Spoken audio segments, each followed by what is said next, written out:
temblará y lo muerto vivirá. El cautivo libre está aquí, aquí, aquí. Las montañas temblarán y lo muerto vivirá. El cautivo libre está aquí, aquí, aquí. Abre los cielos, tu espíritu derrama hoy. Ven con tu fuego y aviva nuestro corazón. Abre los cielos.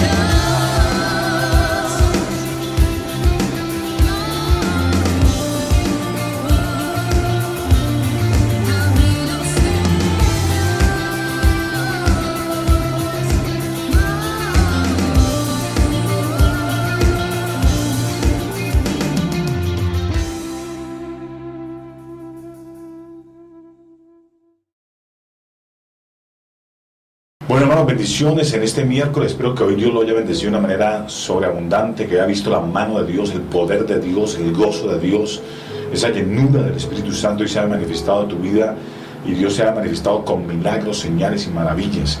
Hermanos, un saludo muy especial a todos aquellos que están conectando en esta hora de la noche y los bendigo en el nombre de Jesús. Y espero que este estudio les sirva a cada uno de ustedes para que cada día, hermano, aprendamos más del tiempo venidero, de lo que está por suceder en el mundo entero, de la posición que nosotros como iglesia estamos viviendo en este tiempo. Y sabemos nosotros bien que es necesario vivir con responsabilidad en estos días, hermano, el Evangelio. Y Apocalipsis nos enseña precisamente a conocer eso que va a acontecer para que hoy en día vivamos el Evangelio con responsabilidad. Vivamos una vida que agrade a Dios, que cada día usted y yo estemos apercibidos, hermanos, para que cuando venga Cristo no nos quedemos, porque lo que viene es bastante complejo, es muy sufrido lo que va a acontecer después de que la iglesia sea arrebatada. Entonces le invito, hermano, para que usted haga este estudio a conciencia y con responsabilidad. Ok, esto no se trata, hermano, de matar el tiempo, no se trata de eso. Se trata de que usted aprenda lo que Dios nos habla a través del libro de Revelaciones. Bueno, también una invitación muy especial a todos mis hermanos para que se conecten todos los días al clamor que estamos haciendo, hermano, por Facebook de 7:30 a 8 de la noche, 7:30 a 8 de la noche, todos los días estamos clamando, hermano, buscando el rostro de Dios, buscando esa presencia, clamando por todo lo que está pasando a nivel mundial para que Dios tenga misericordia, hermanos, nos perdone. Y yo lo que quiero es que nosotros también nos arrepintamos, porque eso es lo que dice Crónicas. Si se humillara mi pueblo por el cual mi nombre es invocado, y oraren y buscaren mi rostro y se arrepintieran de sus malos caminos, ¿sí? Se convirtieran de sus malos caminos, entonces yo oiré, dice Dios, y los sanaré y sanaré la tierra. Dios está esperando no solamente que oremos, porque yo digo que mucha gente está diciendo, no, estamos orando, en la radio estamos haciendo oración y esto, sí, pero eso es una parte. Porque Dios lo que está esperando es que nosotros nos convirtamos de esos malos caminos, que nosotros determinemos, hermanos, oiga bien, dejar a un lado la contienda, el pleito, los celos, el adulterio, la fornicación, la laxivia, el homosexualismo, el lesbianismo, todo esto, que esto es lo que ha despertado la ira de Dios. Y mientras haya pecado es como una pared, hermano, que no va a permitir que esas oraciones, oiga bien, lleguen a la presencia de Dios. Entonces, por eso Dios en Crónica nos dice claramente que oremos, pero también Él quiere que nos convirtamos, que dejemos de hacer lo malo y hagamos lo que el Señor nos enseña a través de su palabra. Entonces, qué bueno ese clamor, qué bueno que estamos orando, pero hagamos las cosas como Dios las quiere, no como nosotros creemos. Porque mucha gente piensa que solamente es orar. No, Dios quiere más que eso. Dios en ese tiempo quiere que usted deje a un lado el pecado y se convierta a Dios. Eso es lo que quiere el Señor. Y ahí Dios empezará a orar una sanidad, una salvación sobre nosotros, la humanidad. Entonces clamemos, los invito por Facebook todos los días, de lunes a viernes a las 7:30 de la noche, de 7:30 a 8, media horita ahí clamando todos unánimes. Ha sido un grupo que ha ido creciendo, gloria a Dios.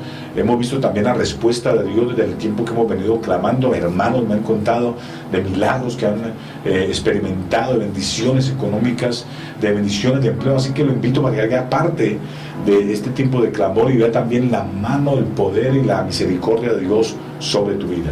Y te invito también a los devocionales Despertar con Dios que tengo todos los días con el Señor, hermano, y con ustedes a las 5 de la mañana. Hermano, todos los días del lunes a viernes, después de que no sea festivo, lunes a viernes, 5 de la mañana estamos allí en ese despertar con Dios, estudiando la palabra, aprendiendo la experiencia de los demás y bueno, y orando y clamando al Señor. Así que está cordialmente invitada, cordialmente invitada. Bueno, vamos a seguir con este estudio del libro de Revelaciones, este estudio que hemos venido realizando. Llevaban varios programas en los cuales hemos enseñado ciertos capítulos. Vamos por el capítulo 7, hermanos. Es un estudio que estoy haciendo de manera muy concienzuda, de manera muy sistemática, para que usted entienda lo que significa el libro de Apocalipsis. En el culto pasado hablamos de los 144,000 sellados, hablamos de quiénes eran ellos, ¿cierto? Hablamos de los tipos de sellos, y hoy vamos a hablar de lo que dice Apocalipsis 7:9, hablar de esa multitud. ¿Quiénes eran esa multitud? ¿Qué nos está diciendo Dios a través de esta palabra? Entonces vamos a aprender un poco más de esto, y vamos a entender también qué beneficios, o sea, reciben aquellos que se salven después de que la iglesia sea arrebatada. ¿Qué diferencia hay entre la iglesia que ha sido arrebatada y los que se salvan después? ¿Qué diferencia? Y vamos a aprender eso en esta noche. Así que le pido que tenga ahí lápiz, papel, su Biblia, y vamos por esta aventura del libro de Revelaciones. Entonces vaya conmigo por favor al libro de Apocalipsis, capítulo 7, versículo 9. Libro de Apocalipsis, capítulo 7, versículo 9. ¿Ok? Dice: después de esto miré, y aquí una gran multitud, la cual nadie podía contar, de todas naciones y tribus y pueblos y lenguas, que estaban delante del trono y en la presencia del Cordero, vestidos de ropas blancas y con palmas en las manos. Entonces, una de las cosas que encontramos aquí es de una gran multitud, pero vamos a orar para que el Espíritu Santo nos guíe, nos direccione en esta hora. Padre, en el nombre de Jesús te pedimos, Señor, que a través de esta enseñanza nos ilumines, nos hables, nos guíes, nos des entendimiento, revelación de tu palabra, Dios. Háblanos, Señor, que aquí estamos tus siervos para entender y aprender, Señor, con seriedad a vivir un evangelio responsable en este tiempo. Ayúdanos, Dios, en el nombre de Jesús. Amén y amén. Dice Apocalipsis capítulo 7, versículo 9, que es el apóstol Juan miró y que dice que él vio una gran multitud, la cual nadie podía contar. Esa multitud venía de todas las naciones, había gente de todas las tribus, había gente de todos los pueblos, de todas las lenguas, y que estaban delante del trono y estaban en la presencia del Cordero, vestidos con ropas blancas y con palmas en las manos. Entonces, la gran multitud, cuando yo miro esta palabra, me sorprendo de la gran misericordia, me sorprendo de la misericordia de Dios, la cual es tan grande que los 144,000, que solo eran un pueblo y que eran el pueblo hebreo que se salva, que ya hablamos en el culto pasado de eso. Pero también vemos por qué esta gran misericordia se extiende. Vemos que una gran multitud de todos los pueblos, de todas las tribus, de todas las naciones, de todas las lenguas se salvan. O sea, esto quiere decir claramente que no solamente los 144,000 son los únicos que se salvan, como muchas personas han predicado y han enseñado esto de Apocalipsis, que hay 144,000 que se salvan del mundo entero. No, lo que está diciendo aquí es que, dándonos a entender claramente que fuera de los 144,000 que hacen parte de las tribus del pueblo hebreo, hay gente de otros pueblos, de otras naciones, de otras lenguas, de otras tribus. Se está hablando de toda gente, de todo el mundo, porque ahí están metidas las tribus, están metidos los pueblos, están metidos la gente de toda lengua, ¿sí?, que se salvan. Entonces, a veces nosotros pensamos que los únicos que se salvan son los que van a la iglesia, y esto nos muestra de que en ese tiempo muchos que viven una experiencia con Dios, por medio de su palabra, por medio del Espíritu Santo, también van a lograr la salvación. A veces nosotros creemos que solamente los hermanos que van a la iglesia se salvan. No. Hay gente que, hermano, puede que no vaya ni a la tradicional ni a la cristiana, pero tienen una experiencia con Dios, tienen un encuentro personal con Cristo, y es ahí Dios donde opera esa salvación para ellos. O sea que nosotros nos vamos a sorprender,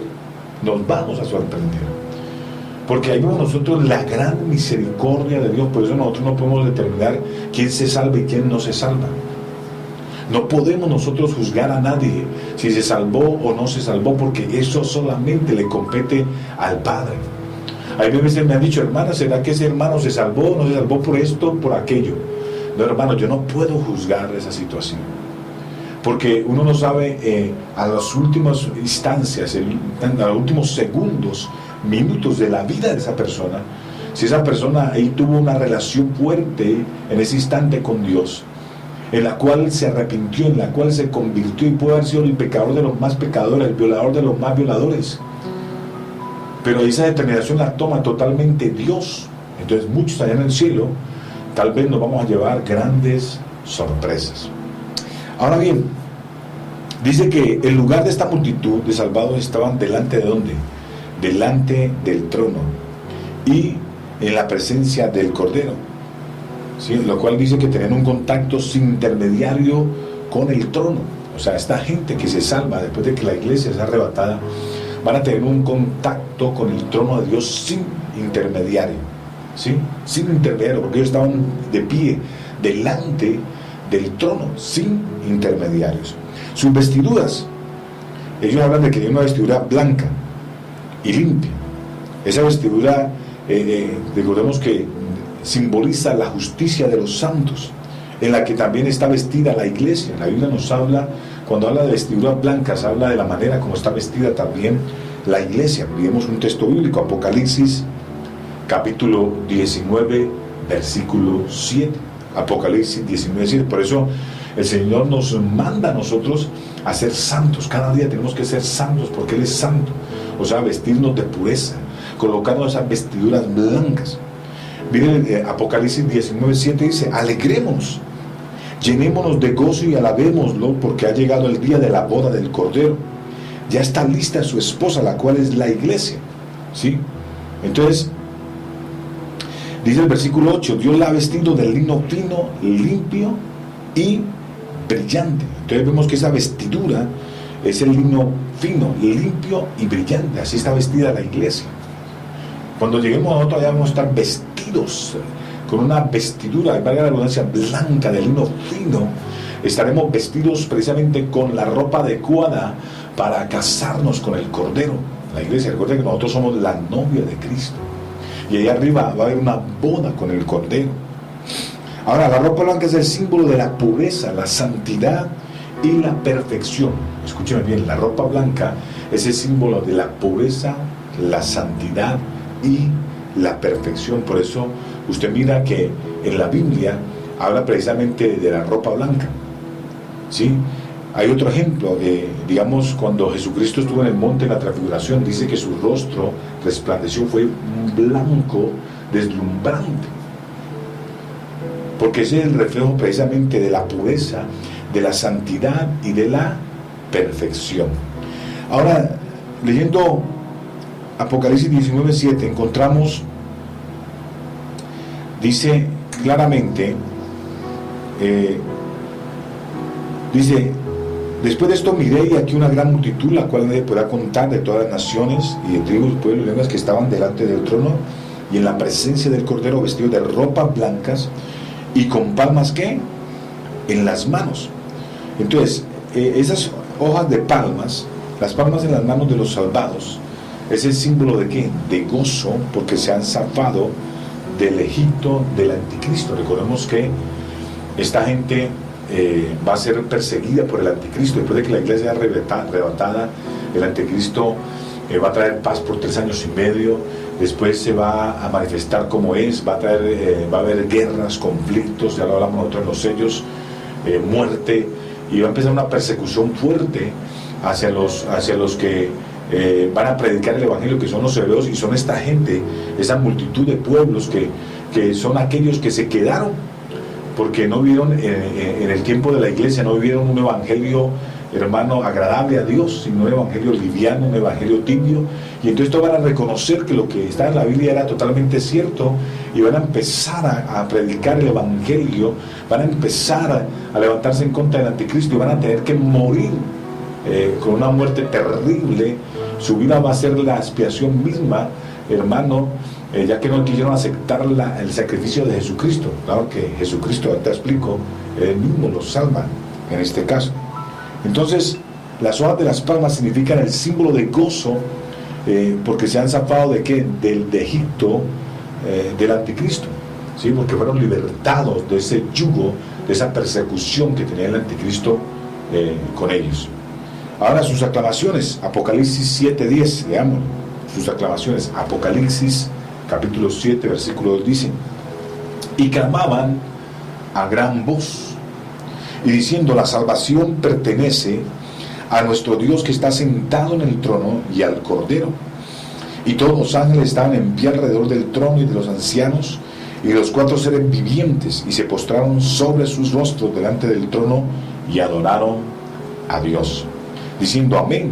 La bendición y la gloria y la sabiduría y la acción de gracias y la honra y el poder y la fortaleza sean a nuestro Dios por los siglos de los siglos. Amén. Entonces ellos clamaban a gran voz diciendo: la salvación pertenece a nuestro Dios que está sentado en el trono y al Cordero. Entonces ellos aclamaban a Dios por su salvación, y al Cordero por cuyo mérito fue obtenida esa salvación, porque esa salvación fue obtenida, a Dios por la salvación, y al Cordero porque fue el medio que Dios utilizó para traer salvación al mundo entero, para traer salvación a la humanidad. ¿Ok? Ellos no se quejaron. Esta gente que muere después de que la iglesia es arrebatada, y mueren con una muerte terrible. Algunos serán descuartizados, otros serán torturados, otros, hermanos, tendrán que confesar a Jesucristo muriendo de una muerte terrible, valga la redundancia. Y ellos, usted observa que ellos no se quejaron ni culparon a nadie por lo que tuvieron que sufrir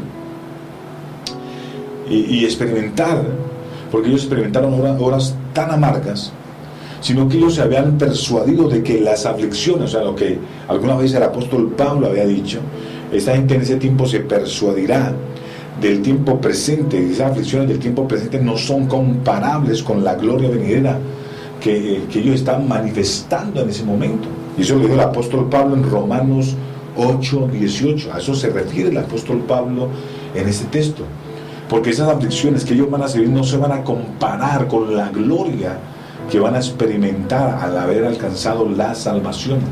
O sea que nosotros, hermanos, que vamos a ser arrebatados con Cristo, vamos a experimentar una gloria tremendamente impresionante, indescriptible, que hoy en día, estando nosotros vivos en esta tierra, todavía no podemos explicar con palabras, pero la vamos a experimentar allá de una manera gloriosa. Romanos 8:18 dice: pues tengo por cierto que las aflicciones del tiempo presente no son comparables con la gloria venidera que en nosotros ha de manifestarse. O sea, eso es cuando estemos allá delante del Señor. Eso es cuando la iglesia sea arrebatada, y también cuando estas personas, que es la gran multitud que se salva después de que la iglesia sea arrebatada, después de tener un tiempo viviendo en el mundo con el anticristo, esta gente es libertada a través de la muerte, pero resucitan, oiga bien, y llegan a ser salvos en el nombre de Jesús, salvos a través de Dios, a través del Cordero. Y esta gente no se queja, no reniega, sino que al contrario le da la gloria a Dios y al Cordero, porque fue el elemento que Dios usó para la salvación. No fue la cruz, fue Jesucristo el elemento que Dios usó para la salvación. ¿Ok? Entonces, vemos también en este texto, vamos a leer, dice que en el versículo 11, Apocalipsis 7:11, dice: y todos los ángeles estaban en pie alrededor del trono y de los ancianos y de los 4 seres vivientes. O sea, ¿habían qué? Ángeles. Entonces, la presencia de los ángeles nos da a entender la participación de ellos en la salvación, ya que ellos que asistieron a la humanidad en cuanto al plan de Dios. Entonces ellos están ahí y se gozan cuando un pecador es salvado, y por todo esto glorifican a Dios. También los ángeles están glorificados a Dios porque ellos fueron partícipes también, hermano, en el plan de Dios. Cuando uno clamaba a Dios, Dios que enviaba para auxiliarlo a uno ángeles. En el mundo entero hemos visto testimonios de gente que se han encomendado a Dios y los ladrones no le hacen nada, los violadores no le hacen nada porque Dios envía a sus ángeles. Y estas personas que son instrumento del mal, ellos pueden en ese momento ver esos ángeles grandes ahí y no se acercan al ungido de Dios, ni a la sierva de Dios, ni al Hijo de Dios. ¿Por qué? Porque está guardado por esos ángeles que Dios mismo manda. Entonces ellos fueron también partícipes en todo lo que es la obra de Dios para la preservación de la humanidad. Entonces miren lo maravilloso, lo glorioso que es Dios. Cómo no servir a Dios, cómo no humillarnos, hermano, cómo no caminar en santidad con Dios cuando vemos que Dios, hermanos, nos ha asistido de muchas formas, de muchas maneras. ¿Sí?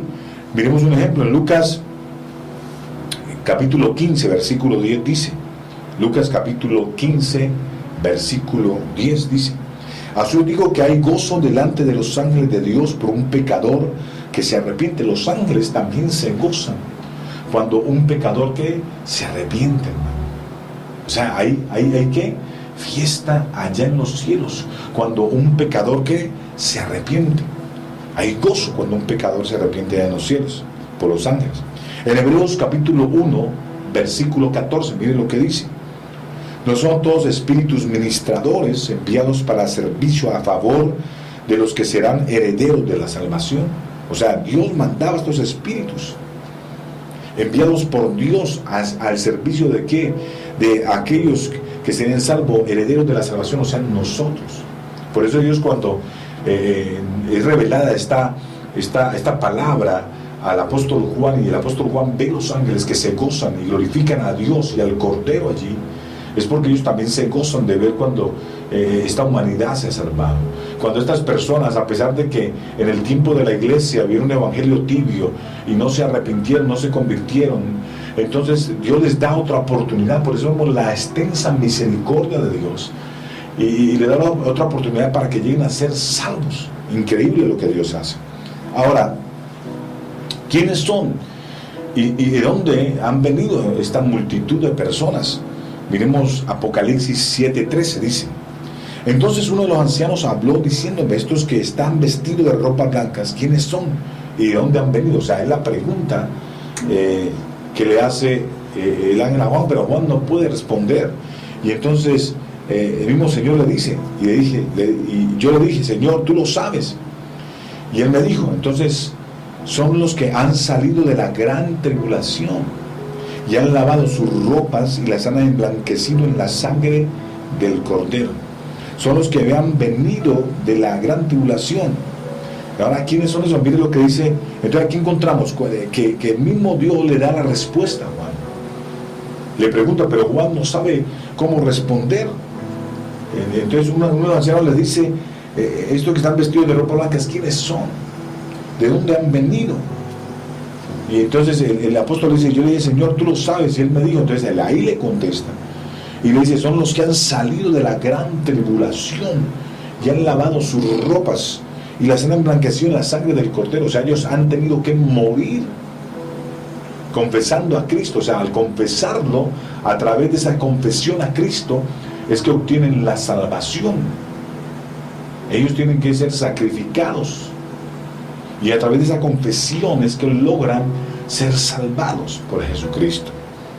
Entonces, miremos lo que Jesús también nos dijo en Mateo 24:21. Porque esto fue profetizado por Jesús también cuando él estaba hecho carne, cuando ese Dios se hizo carne, él también habló de esto. Y está en Mateo 24:21, dice, porque habrá entonces gran tribulación, cuando no la ha habido desde el principio del mundo hasta ahora, ni la habrá. ¿Sí? Entonces vemos nosotros que este tiempo de la gran tribulación lo habló Jesucristo, y es la que vive la gente cuando el anticristo se revela conforme a lo que es un tipo usado por el diablo mismo, hermano, y trae confusión, guerra a la tierra, persecución. Y entonces es ahí donde se manifiesta la gran ¿qué? Tribulación. y lo habló Jesucristo en Mateo 24, 21, que ya lo leímos. Daniel llama a ese tiempo, lo llama el tiempo de angustia. Miremos Daniel capítulo 12, versículo 1. Daniel lo llama el tiempo de angustia. Daniel 12, 1 dice: en aquel tiempo se levantará Miguel, el gran príncipe que está de parte de los hijos de tu pueblo, y será tiempo de angustia. Miren lo que dice, lo que vio, esta profecía la habló el profeta Daniel, hermano. Eso está en el Antiguo Testamento, cuando nunca fue desde que hubo gente hasta entonces. Pero en aquel tiempo será libertado tu pueblo, todos los que se hallen escritos en el libro. Está hablando, oiga bien, porque ahí está hablando precisamente de los que están escritos en el libro del Cordero, o sea, los que son salvos a través del Cordero de Cristo.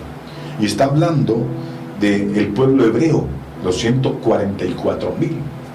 Aquí lo está hablando Daniel, porque está hablando precisamente en el tiempo de angustia, que es el tiempo de la gran tribulación. Esta gran tribulación durará 42 meses, o sea, en pocas palabras, 3 años y medio. Y lo dice Apocalipsis 13:5. Vaya, Apocalipsis 13, capítulo 13, versículo 5. Dice: también se le dio boca que hablaba grandes cosas y blasfemias, y se le dio autoridad para actuar 42 meses. O sea que esta gran tribulación durará 42 meses, que serán 3 años y medio. Entonces, esta multitud se compondrá ¿de qué? De esos creyentes cristianos que, aunque estuvieron en la iglesia, no eran regenerados, cambiados, no hayan sido regenerados ni cambiados, vivían según su carne. Así que esto es un ejemplo, hermano, para que usted, si es de esos cristianos hoy en día, que se dice ser cristiano, pero vive más en la carne que del espíritu, hermano, yo le digo hoy en el nombre de Jesús: arrepiéntase, conviértase a Dios, determine de manera voluntaria, hermano, oiga bien, dejar ese encantamiento por el mundo. Esos que van a la iglesia, hermano, o ven la predicación online y dicen gloria a Dios, pero están tomando, bailando, parandeando, fornicando, adulterando y haciendo y deshaciendo. Ojo, porque ese no es el evangelio o el estilo de vida que el Señor Jesús nos enseñó. El Señor Jesús estuvo en medio de los pecadores, pero sin pecar. El Señor Jesús estuvo en medio de los perdidos, sin perderse. Y es lo que nosotros tenemos que hacer en este tiempo, hermanos: aprender del Señor Jesucristo, ser santos porque Él es santo,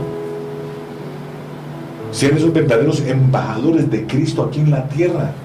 Hoy en día, ¿por qué se habla mal de los pastores, se habla mal de los cristianos? ¿Sabe por qué? Porque a nivel general, hermano, hay mucho cristiano que está pisoteando la sangre de Cristo. Hay mucho cristiano, hermano, que no entiende el nivel de ese nombre, cristianos. No hemos entendido, hermano, que si yo soy cristiano quiere decir que mi vida tiene que modelarse al estilo de Cristo. Pero mucha gente hoy en día, hermano, se dice ser cristiano y adulteran y fornican y les prestan plata y no pagan. Cantidad de cosas, hermano, que dan un mal testimonio. Y esos son los que, desafortunadamente, si no se arrepienten, si no se convierten, si no empiezan a caminar conforme a la palabra, porque quienes se quedan son aquellos que fueron solamente oidores, pero no fueron hacedores de la palabra. Los que se van con Cristo son los hacedores de la palabra. Aquellos que sí, hermano, pecamos porque no somos perfectos, pero aquellos que cada día hemos querido agradar al Señor, que cada vez que la embarramos inconscientemente vamos ante Jesucristo y le decimos: Señor, perdónanos, ayúdanos, Señor, a no volver a cometer el mismo error, que constantemente le estamos pidiendo perdón al Señor y siendo renovados por la palabra, renovados por el Espíritu. Esos son los que vamos a irnos con el Señor. Pero aquel cristiano que todavía sigue pecando, hermano, y que no ha querido convertirse, que no ha querido, hermano, ya bien cambiar de estilo de vida, y que lo que está haciendo es un daño a la iglesia, pues esos son los que se van a quedar, los que van a tener que vivir la tribulación y la gran tribulación, y van a tener que morir de una manera trágica, terrible, confesando a Cristo para que lleguen a obtener esa salvación. Entonces es muy lamentable que tú, amada y hermano, no aproveches este tiempo. No aproveches este tiempo en el cual Jesucristo todavía no ha venido por su iglesia, pero está a punto. Así que, amado, vive el Evangelio con responsabilidad.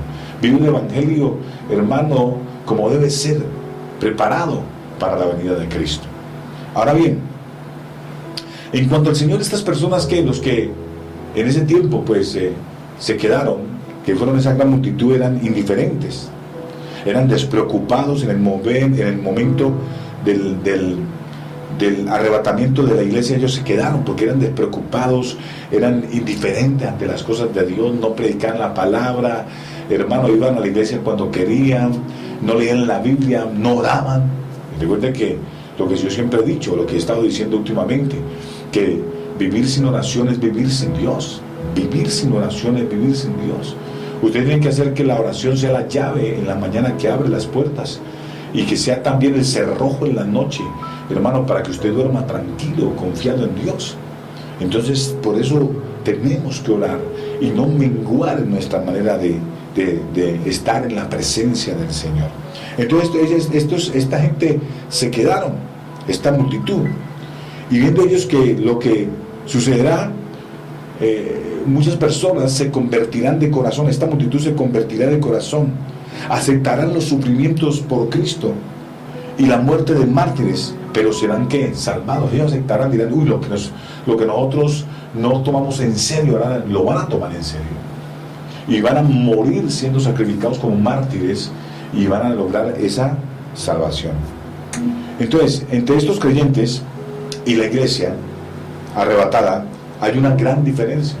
Entonces quiero enseñarles a usted esa gran diferencia rápidamente. Primero, todos ellos se mantienen de pie delante del trono. Recuerden lo que hablé en el Apocalipsis 7, empezando este mensaje, esta enseñanza. Ellos estaban delante del trono, mientras que la iglesia estaba sentada en el trono. Miren la diferencia. Los que se salven después de que la iglesia sea arrebatada, pues esta va a ser la diferencia. Ellos van a estar delante del trono de pie, mientras que la iglesia que ha sido arrebatada primeramente va a estar sentada en el trono con el Señor Jesucristo. Mire esta diferencia. Apocalipsis 4:4 lo dice: y alrededor del trono había 24 tronos, y vi sentado en los tronos a 24 ancianos. Recuerde que los 24 ancianos es una tipología de la iglesia, vestidos de ropas blancas con coronas de oro en sus cabezas. Recuerde que nosotros, el que venciere, le daré una corona, el que venciere tal cosa. Entonces representa, estos 24 ancianos representan la iglesia. O sea que los que se salven después de que la iglesia sea arrebatada van a estar delante del trono, mientras que la iglesia que ha sido arrebatada con Cristo va a estar sentada en el trono con Cristo Jesús. Lo segundo es que todos ellos tienen ropas blancas, mientras que la iglesia tiene coronas en sus cabezas. Ellos van a tener simplemente sus ropas blancas, van a haber sido lavados con la sangre del cordero y van a estar emblanquecidos. Pero fuera de que la iglesia tiene ropa blanca, también en su cabeza van a tener ¿qué? Coronas. Entonces hay una gran diferencia marcada allí. Lo tercero es que estos que estaban de pie delante del trono tenían en sus manos palmas en las manos. Y la iglesia tenía, además de palmas, copas de oro en las manos, llenas de ¿qué? De oraciones. Miren la diferencia que hay allí. Apocalipsis 5:8 lo dice, Apocalipsis 5:8. Y cuando hubo tomado el libro, los 4 seres vivientes y los 24 ancianos se postraron delante del Cordero. Todos tenían arpas y copas de oro llenas de incienso, que son las oraciones de los santos. Entonces hay diferencias bien marcadas. De esta comparación vimos que la posición de la iglesia es significativamente más alta que la posición de estos creyentes posteros, o sea, esta gran multitud que se va a salvar después de que la iglesia sea arrebatada. La iglesia permanece sentada a la diestra de su divino Rey. Lo que quiere decir es que estas personas, escúcheme bien, que son la gran multitud que se va a salvar después de que la iglesia es arrebatada y que van a tener que padecer lo que es la gran tribulación, o lo que dice Daniel, el tiempo de angustia. Esta gente se va a convertir en los siervos de la iglesia, en los siervos de Dios, en los siervos del Rey. Ok, entonces hay una diferencia muy marcada. Pero ellos van a estar tan agradecidos con Dios, tan agradecidos porque no fueron al infierno, porque su alma no se perdieron. Entonces van a estar una eternidad agradecidos con Dios, sirviéndole con toda alegría y con todo el corazón, porque es mejor el cielo que el infierno, hermano. Entonces, y termino con esto: la ropa emblanquecida. Apocalipsis 7:14 dice: yo le dije, Señor, tú lo sabes. Y él me dijo, entonces los que han salido de la gran tribulación y han lavado sus ropas y las han emblanquecido en la sangre del Cordero. Entonces, esas ropas emblanquecidas, ¿sí?, nos enseñan algo claramente, que no obstante ni el arrepentimiento, ni las lágrimas por ellos derramadas, ni siquiera su propia sangre vertida por su fe en ese momento, ha emblanquecido sus ropas, sino únicamente que la sangre del Cordero. No fue por mérito propio que ellos se salvaran en ese momento. Ellos fueron salvados simplemente, únicamente por la sangre del Cordero. Y lo dice el apóstol Juan en 1 de Juan 1:7. Mire lo que dice 1 de Juan 1:7 y subráyelo y tómelo ahí su palabra, hermano, allí para que se lo memorice. Dice 1 de Juan 1:7: pero si andamos en luz como Él está en luz, tenemos comunión unos con otros, y la sangre de Jesucristo su Hijo nos limpia de todo pecado, ¿sí? Entonces, ningún mérito propio lavará esa suciedad espiritual, solo la sangre de Cristo. Y esta gran multitud, oiga bien, no es por su sacrificio que se salvan, sino porque esa sangre de Cristo los limpia cuando ellos confiesan muriendo a Cristo Jesús. Es ahí donde son salvados. Entonces entendemos hoy la diferencia en que hay entre la iglesia que es arrebatada, los salvos de la iglesia que han sido arrebatados, y los salvos después del arrebatamiento. Hay una gran diferencia. Entonces yo te animo a que camines en santidad. Yo te animo a que andemos en luz, como dice 1 de Juan 1:7. Como Él está en luz, caminemos en luz. Tengamos comunión unos con otros en este tiempo. Oremos por los hermanos, ayudémonos, hermano, aquel que necesita, pues bendigámoslo si tenemos nosotros. Oremos por ese vecino que, aunque no es cristiano, hermano, también es creación de Dios. Oremos, también es un hijo de Dios, para que se convierta, se arrepienta. Oremos por aquel que ha perdido el empleo. Oremos por aquel que se ha desaparecido. Oremos, y si podemos bendecir a alguien con una panela, con algo, bendigámoslo. Manifestemos que somos hijos de luz.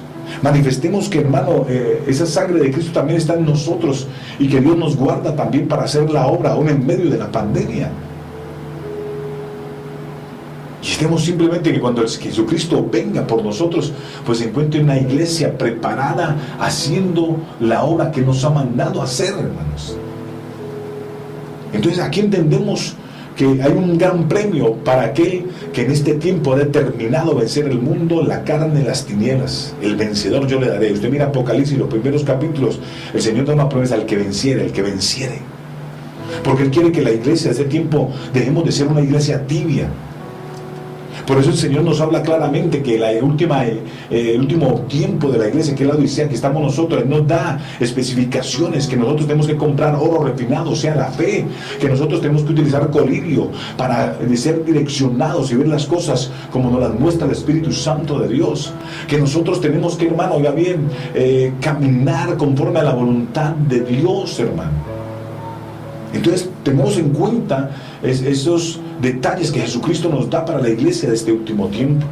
Entonces no seamos una iglesia tibia, avivemos. Y un elemento importante es la oración. La oración es un elemento importante que nos ayuda a incrementar la fe y una relación con el Señor. Es vital en ese tiempo orar, es vital en ese tiempo clamar al Señor, pedir misericordia y cambiar nuestro estilo de vida y empezar a ser santos, a caminar y a vivir un evangelio responsable, hermano. Se lo pido, hermano. Porque mi anhelo como pastor es que su alma no se pierda, ni que mis hijos se pierdan, sino que todos lleguen al arrepentimiento. Ese es el proceso. Entonces, amados, espero que la enseñanza de hoy le haya servido. Dentro de 8 días, Dios quiere, estaremos hablando del servicio de esta gran multitud. ¿Qué servicio prestan al Señor? Estaremos hablando de él.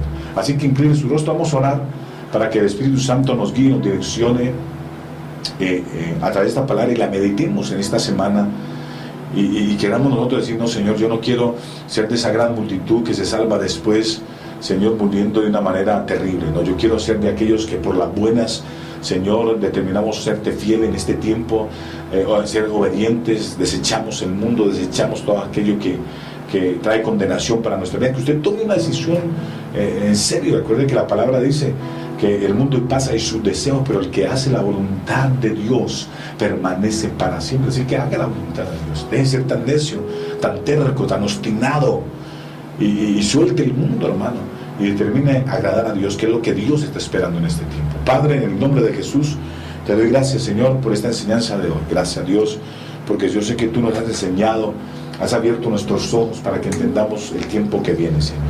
Gracias te damos, Señor, y te pedimos, Dios, que tomemos conciencia y empecemos a partir de hoy a vivir un evangelio con responsabilidad, porque se trata de nuestra alma, se trata de una vida eterna que vamos a vivir, Señor, y esperamos vivirla a tu lado, sentado allá, Señor, en el trono tuyo, al lado de nuestro amado esposo Jesucristo, Señor. Queremos estar allí con Él, Señor, y pasar una eternidad como la iglesia, como la esposa de tu Hijo amado Jesús, Señor. Ayúdanos a vencer en este tiempo el mundo, la carne, las tinieblas, las tentaciones, y a salir en victoria, a tener esa corona, Señor, a tener esas promesas si vencemos. Ayúdanos a vencer en este tiempo, Dios.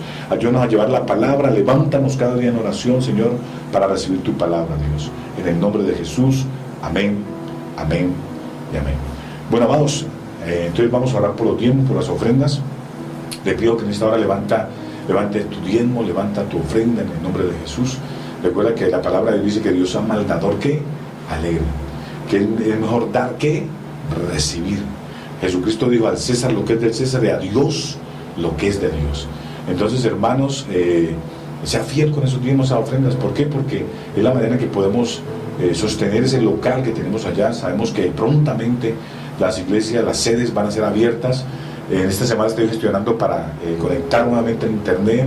Vamos a empezar a emitir, apenas tengamos el internet ya listo, emitir el culto, solamente pues los salmistas y mi persona en ese lugar, pues predicando en directo el día domingo allá. Entonces, para que usted, por favor, sea fiel con esos diezmos, sea fiel con esas ofrendas, hermano. También para que no falte nada a la familia pastoral. Recuerde que una de las cosas que Dios siempre ha dicho desde el Antiguo Testamento es que el pueblo tenía que velar por los levitas, tenía que velar por el sostenimiento de los levitas, y que eso no ha cambiado, porque precisamente por eso el Señor nos da ese mecanismo del diezmo y de la ofrenda, precisamente para que a la familia pastoral, a aquellos que sirven en la obra, no les falte nada. Entonces tomemos conciencia. Dios te bendice para que bendigamos la obra, para que bendigamos esa familia pastoral. Si nos amas, hermano, yo sé que no te va a costar mucho el diezmar y el ofrendar. Si amas a Dios y eres agradecido con Dios, pues yo sé que vas a ofrendar libremente, con gozo y con alegría, como espera el Señor. Así que levántese, diezmos, ofrenda, y vamos a orar en el nombre de Jesús. Padre, te doy gracias por cada hermano, cada hermana que en esta noche, Señor, levanta delante de ti tu diezmo, tu ofrenda. Te pido, Señor, que reprendas por cada uno de ellos al devorador, que abra la ventana de los cielos y que derrames sobre ellos bendición hasta que sobre y abunde, Señor. Padre, declaro que tú levantas una iglesia próspera, bendecida en el nombre de Jesús. Oramos también, Señor, para que seas tú, Padre, quebrantando, Señor, esa epidemia a nivel mundial. Que seas tú disipando esta epidemia. Dios, glorifícate, por favor. Que seas tú, Señor, haciendo que la economía se levante, que empresas vuelvan otra vez a abrir, que haya otra vez esas fuentes de empleo, que a muchos que los mandaron para sus casas los llamen otra vez a orar. Dios, oramos, Dios de la gloria. Oramos por aquellos también que están allá, Señor, hospitalizados, Señor, en una UCI, Dios, con esta pandemia. Desatamos aliento de vida sobre ellos. Declaramos sanidad sobre esos cuerpos, sanidad sobre ese sistema respiratorio en el nombre de Jesús.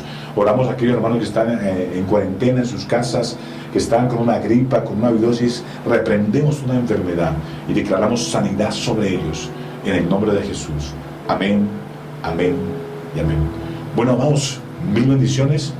Mañana los espero, si Dios quiere, a las 5 de la mañana en ese despertar con Dios. Recuerda, vivir sin oración es vivir sin Dios.